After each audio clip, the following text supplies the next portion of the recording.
우리의 이슈가 뉴스를 바꿉니다. 세상을 깨우는 황보선의 출발 새 아침. 네, 윤석열 전 총장이 지난주 금요일 7월 30일 국민의힘에 전격 입당했습니다. 대선 도전을 선언한 지 한 달 만인데요. 야권 지지율 선두인 윤 전 총장의 입당으로 국민의힘 내부 경쟁이 더욱 치열해질 전망입니다. 윤 전 총장의 깜짝 입당, 여기에 어떤 배경이 있었는지 설명을 들어보겠습니다. 신지호 윤석열 캠프 상황실의 총괄 부실장 전화로 연결돼 있습니다. 안녕하십니까? 네, 안녕하십니까? 네, 먼저 어떻게 윤 전 총장 캠프 합류하시게 됐습니까? 예. 저는 평상시에 윤 전 총장이 내년 정권 교체에 좀 주역 역할을 해줘야 되겠다 이렇게 생각을 하고 있었고요. 예. 그러던 차에 좀 자연스럽게 합류하게 됐습니다. 예. 지금 언론에서 기습 입당이라고 하는데, 네. 신지호 상황시장 부시장께서도 이게 좀 어떻게 그때 입당 당일에 네. 좀 빨리 아셨습니까? 그 전날 아셨습니까? 입당한다는. 당일날 알았고요. 예. 일부 언론에서 이제 기습 입당 이런 표현을 쓰는데, 예. 이게 이제 어떻게 보면 큰 틀은 다 정해져 있던 겁니다. 그러니까 이제 7월 25일이었습니까? 이른바 이준석 대표와의 치맥 회동에서 결심의 시간이 다가왔다 이런 얘기를 했고요. 예. 그다음에 문화일보와의 인터뷰에서 8월 중으로 결단을 내릴 것이다. 또 이런 얘기를 했고, 입당 전날에는 그 연합뉴스 TV와의 인터뷰에서 국민의힘으로 국민의힘 후보로 대선에 나갈 것이다. 이렇게까지 이제 점점 이제 뭐라고 그럴까요? 그거를 이제 좁혀 왔었고요. 그래서 그 다음 주, 그러니까 이번 주가 되겠죠. 지난주 기준으로 보면 이번 주에 사실 저희들이 이제 입당을 해야 되지 않겠나 이렇게 이제 캠프 차원에서 준비를 하고 있었고요. 예. 다만 그 구체적인 날짜, 특정 날짜 특정하는 거는 이제 후보께 이름을 한 상태였습니다. 그런데 이제 금요일 오전에 캠프 사무실로 와서 긴급 회의를 소집하고, 아무래도 이제 이게 별로 이제 이렇게까지 된 이상 굳이 며칠이냐 뭐냐 하는 건 그렇게 중요한 문제가 아닌데, 예. 아무래도 이제 언론이 그 특정 날짜에 날짜가 그게 기냐 아니냐 이런 식으로 접근을 하면서 거기에 대한 또 확인 요청도 들어오고, 예. 이게 이렇게 지금 이 국민들이 민생 파탄으로 고통받고 계시는데, 이런 거 가지고 자꾸만 그 뉴스가 생산되고 하는 것은 국민들께 누를 끼치고 바람직하지 않다. 그렇다면은 어차피 다음 주에 하나, 그 전주 금요일에 하나, 뭐가 차이가 있겠는가. 그래서 아침에 그냥 오늘 하기로 결심을 했다. 이렇게 얘기를 했습니다. 예. 근데 이제 언론에서 기자들이 쓰지 않을 수 없는 포인트가요. 네. 그때 당대표도 이제 여의도에 없었고 호남에 일정이 있었고 김기현 원내대표는 이제 휴가 중이었습니다. 꼭 그때 했어야 되느냐, 이렇게 급했느냐, 또 일부에서 패싱이다 이런 얘기도 하는데. 네. 예. 그래서 왜 그때 하셨을까, 또 이유를 궁금해하는 사람들 많지 않겠습니까? 그 이준석 대표하고는 그 치맥 회동 이후에 계속 소통을 하면서요. 예. 큰 틀에서는 그 어떤 공감대가 형성이 돼 있었습니다. 그래서 8월 중순까지 가지 않고 늦어도 8월 초까지는, 그러니까 이번 주가 되겠죠. 그러니까 이제 입당하는 이런 걸로 이제 조율이 되고 있는 과정이었습니다. 그러니까 큰 윤곽은 이준석 대표와 공유가 돼 있던 상황이었고요. 예. 다만 이제 특정 날짜 특정하는 거 관련해서는 아무래도 이제 당사자가 그건 결정해야 되지 않겠습니까? 그래서 아까 방금 전에 말씀드린 것처럼 너무 비생산적이고 소모적인 뉴스가 생산되다 보니까 예. 그런 건 하루라도 빨리 종식시키는 것이 좋겠다 하는 거고요. 그래서 입당 절차는 그냥 실무적인 프로세스라고 보여집니다. 그다음에 오늘 이제 9시 40분에 예. 당 대표실 가서 대표와 최고위원 예방하고 입당 신고식, 입당 인사도 나눌 예정입니다. 예, 그렇군요.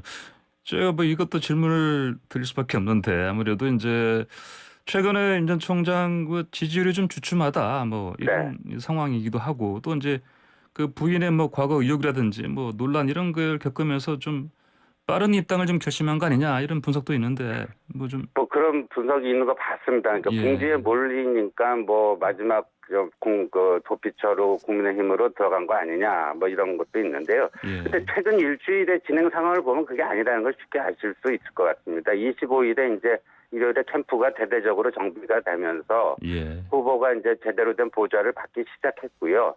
26일 이제 후원금 25원 정도인데요. 이게 하루 만에, 그러니까 정확히 20시간 15분 만에 완판이 됐습니다. 이게 예. 한국 정치사에 이런 거는 처음 있던 일이고, 그 다음에 27일 이제 부산 이제 민생 일정을 가졌는데, 자갈치 시장이나 깡통 시장 이런 데서 그 상인들과 그 현지 주민들 아주 열렬한 환영을 받았고요. 저희가 저희들이 그 후보가 갔다 온 다음에 그 현지 반응을 취재해 봤습니다만 그 현지 상인들이 박근혜 대통령 갔다 간 이래 이런 식의 열렬한 그 반응은 처음이다. 이런 반응들을 저희가 확인을 할 수 있었습니다. 그래서 약간 좀 그 흔들렸던 거는 뭐 부인할 수 없는 사실이고, 그래서 1차 위기가 다가온 거 아니냐 이런 진단이 나왔는데, 지난 일주일 동안 뭔가를 정비를 하고 자신감 하락세를 이제 멈추고 자신감을 회복하고 예. 또 그 자신감을 회복했기 때문에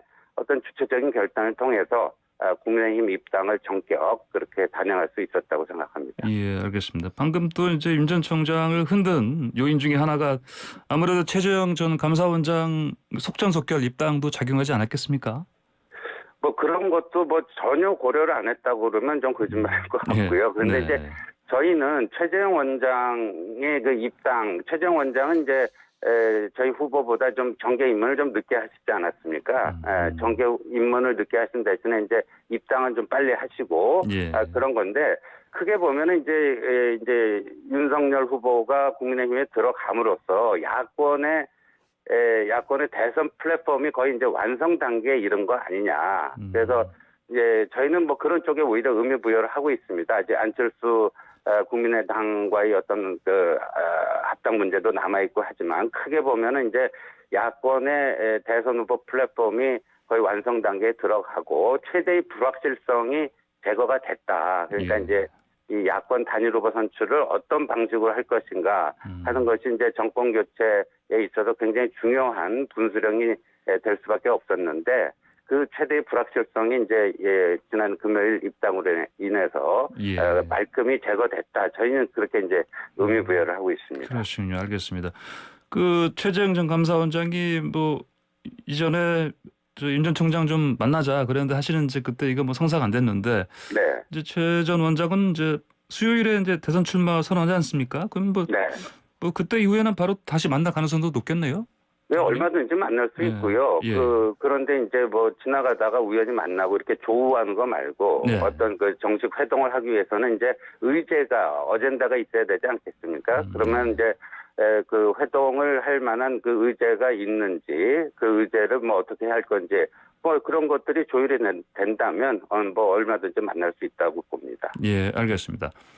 윤 전 총장이 입당 이튿날에요. 이제 김종인 전 국민의힘 비대위원장 비공개로 만났지 않습니까? 언론에서는 아무래도 이게 이제 이 만남을 당연히 관심 집중할 수밖에 없는데 뭐 왜 만난 겁니까? 한마디로. 이제 그 전부터 짧게 두 번을 조우를 했는데 그 전부터 저희 후보는 이제 워낙 경륜이 풍부하시고 국정 경험이 이제 풍부하신 분이니까 만나서 여러 가지 종합적인 좀 조언을 받고 가르침을 좀 받아야 되겠다. 이런 생각을 늘 하고 있었는데 그 기회가 쉽게 좀 잡히지가 않았습니다. 그래서 그러던 차에 이제 입당까지 결행하게 되고 또 입당을 좀 서서히 했으면 좋겠다라는 게 이제 김종인 전 위원장의 평상시에 이제 이 조언 아니었습니까? 그래서 이렇게 전격 입당을 하게 된 배경, 그 과정에 대해서 저희 후보께서 좀 충분히 설명할 그 기회를 좀 만들어야 되겠다.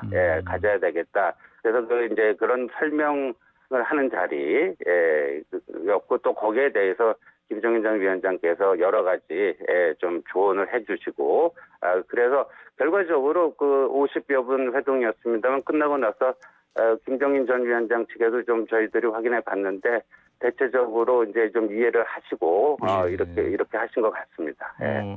그 두 분 만나면서 뭐 다시 그 별의 순간 이런 얘기는 안 나왔을까요? 그것까지 제가 확인을 못했습니다만. 예. 예. 그리고요, 이제 또 지금 윤 전 총장 캠프에 이제 합류하신 분들이 또 이제 김종인 전 위원장의 사람들이다 또 이런 얘기도 하는데 네. 그래서 김종인 전 위원장이 뭐 언젠가 네. 그 윤 전 총장 캠프 측에 합류하지 않겠냐 뭐 이런 가능성도 많이 나오지 않습니까? 어떻게 그런데 이제 보십니까? 김종인 아시겠지만 김종인 전 위원장께서는 비대위원장이 이제 당 대표 아닙니까? 이제 당 대표까지 지내신 분이기 때문에 이 경선 과정에서는 어떤 특정 후보의 캠프에 몸을 담으시기에는 이제 워낙 큰 그릇이다. 그러니까 이제 저희들이 기회가 닿는 대로 어떤 김종인 위원장의 여러 가지 조언도 받들고 해서 잘 이제 캠프 전략 수립이라든가 이렇게 참고를 해야 되겠지만 이 캠프에 모시는 거는 그분의 어떤 이제까지의 어떤 이력이나 경력으로 보면은 뭐 어떨까 하는 생각이 들고 아무래도 이제 당의 후보가 결정이 되면은 그러면 당 차원에서 뭔가 이제 선대위원회가 만들어지고 할 때 그럴 때 좀 크게 역할을 해 주시지 않을까 저 개인적으로는 그렇게 지금 예상하고 있습니다. 예, 알겠습니다. 그리고 윤 전 총장이 이제 금태섭 전 더불어민주당 의원도와도 깜짝 회동을 했습니다. 네. 어떻습니까? 이제 이 금태섭 전 의원이 최재형 캠프 합류는 거부했습니다만 윤석열 총장 캠프에는 합류할 것 같습니까? 예, 아주 두 분이 상식이 통하는 나라를 만들자, 정권 교체에 힘을 합치자, 그래서 의기투합을 한 것으로 알려져 있고요. 그다음에 이제 저는 뭐 금태섭 전 의원이 당장 바로 뭐 이렇게 저희 캠프에 합류할 거라고 뭐 그렇게 해 주시면 고맙겠습니다만 객관적으로 그렇게 생각은 않고요. 이제 윤석열 후보가 당에 들어왔기 때문에 어느 정도 당에서 이 당의 어떤 변화와 혁신을 어느 정도까지 이끌어낼 수 있느냐 이런 것들을 금태섭 전 의원이 좀 지켜본 이후에 좀 그렇다면 나도 여기에 힘을 합쳐야 되겠다. 이렇게 되면 좀 합류할 가능성도 있지 않겠나 보여집니다. 예, 알겠습니다. 그나저나 이제 뭐 또 언론에서 또 바로 그냥 친윤, 뭐 반윤 대립구도 얘기를 하지 않습니까? 네. 그리고 특히 홍준표 의원 같은 경우는 이제 사실 뭐 일찌감치 윤 전 총장 이제 가족 논란 놓고 사실은 뭐 검증 받아야 한다 이렇게 만만치 않은 기세인데요. 어떻게 뭐 이런 것들 헤쳐나갈 수 있을까요? 저희는 지금 뭐 국민의힘 대선 출마 후보자들 모두에 대해서 기본적으로 이제 이분들은 경쟁적 협력자다 이런 인식을 갖고 있습니다.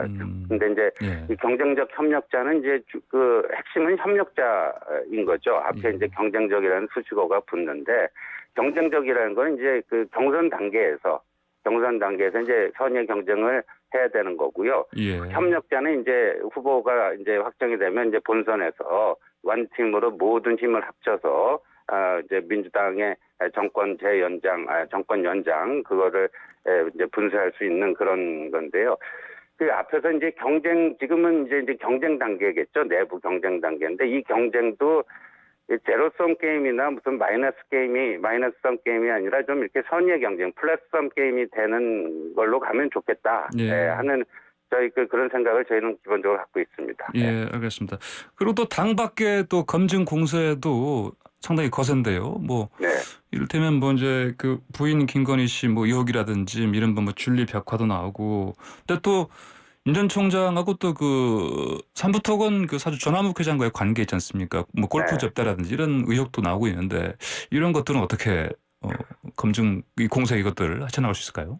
그러니까 이제 삼부토건 전 회장과의 골프 회동에서는 후보자 본인이 그날 골프 친 적이 없다라고 분명히 얘기를 했으니까요.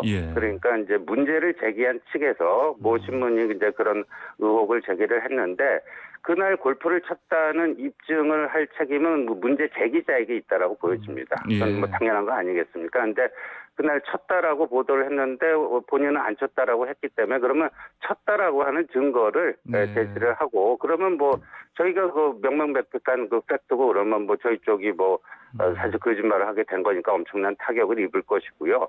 그걸 밝혀내지 못하면 무책임한 문제 제기를 한쪽에서 응분의 책임을 져야 된다고 생각합니다. 알겠습니다. 그리고 방금 말씀드린 줄리백화 관련해서 법적 대응은 안 하는 겁니까?